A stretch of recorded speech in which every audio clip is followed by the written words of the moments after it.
What's up, everybody, and welcome. I hope y'all are doing good.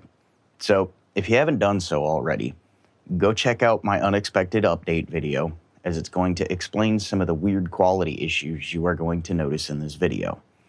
Today, we're going to talk about the new 2025 MOTU 16A converter.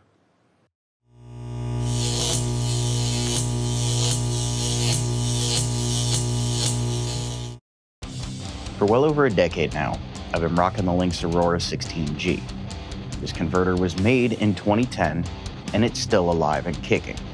However, due to some recent changes, I have decided that it is time for an upgrade. The way that my Aurora is currently set up requires a bunch of additional hardware and cables, and I wanted to eliminate all of that. The way it is currently set up is Mac Studio, Thunderbolt cable, Sonic rack, AES 16E card, and then AES cables to the converter itself. These AES cables are extremely thick and difficult to manage, so I wanted to eliminate this, and I wanted to eliminate the Sonic rack because it was quite noisy, it was a dust magnet, and it ate up valuable space in my rack.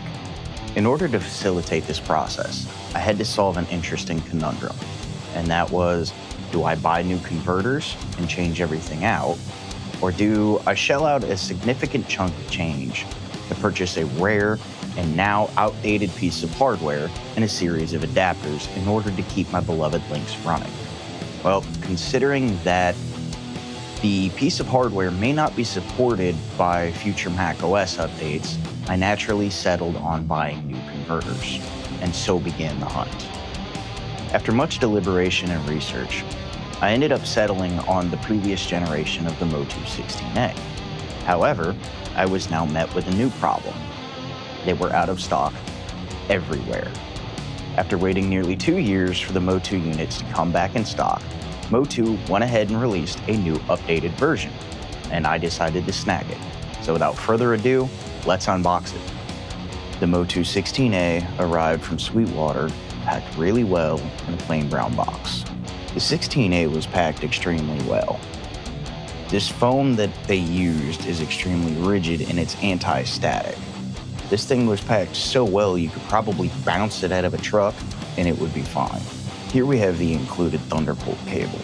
While it's a really good quality cable, the best part of it was its length. It came in around about 10 feet. Normally, you get like a 3-footer or a 6-footer, and it's never quite long enough for what you want to do. So having the extra length on it was a pleasant surprise. The front of the 16A has an impressively clean and minimalistic design. This is something that I personally like to see. There is not a thing on the front panel that doesn't serve a purpose and doesn't need to be there. The rear of the unit packs a lot into an extremely small and compact space. It's very well thought out. While this is entirely a matter of personal preference, I like that it uses 1/4-inch TRS for all of its inputs and outputs.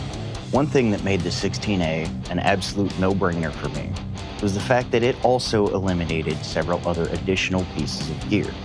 For many years, I have been rocking Avion units to send headphone mixes to my clients who were recording in the studio. Now, I no longer need those units, as I can do custom routing and send out a specialized headphone mix to the client recording in the studio. Now we're going to go ahead and decommission the Aurora and set up the 16A. I've currently got the 16A racked beneath the Aurora. Before the Aurora can fully be decommissioned, I have to put the 16A through its paces, do a lot of configuration, and get the initial setup done. Now that I've got everything hooked up, we can power it on for the first time. Now that the 16A has been tested, we can begin the process of removing the Aurora. First, we're going to drop it in the rack, and then snake the cables out the back of the desk one by one. Now we can re-rack the 16A and power it on. Now that the unit's been fully powered on, we can begin the process of advanced configuration. After the initial setup and installation is complete, the MOTU 16A is now ready for action. However, if you're like me, and you have some more complex routing situations, then you have a lot of additional steps to do. And this is where things get a little bit tricky. In order to facilitate this process, there are two methods of doing so.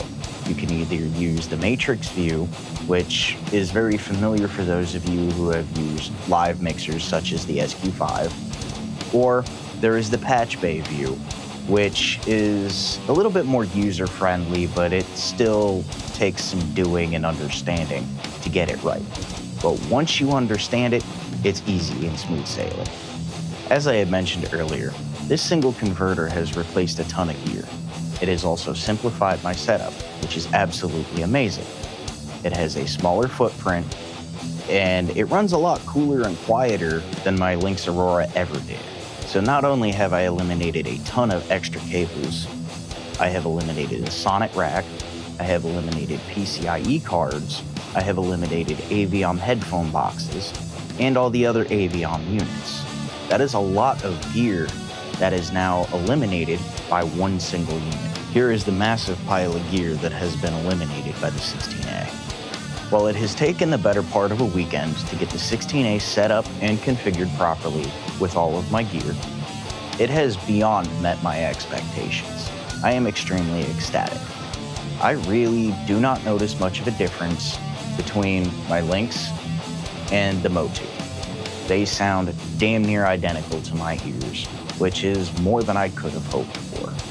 With its price point of $1,600 at time of purchase, the sheer amount of features, superb audio quality, and insane flexibility that you get out of this unit, you really can't go wrong, and I highly recommend it. As always, if you like my content, like and subscribe and help support the channel. Until next time, keep rocking.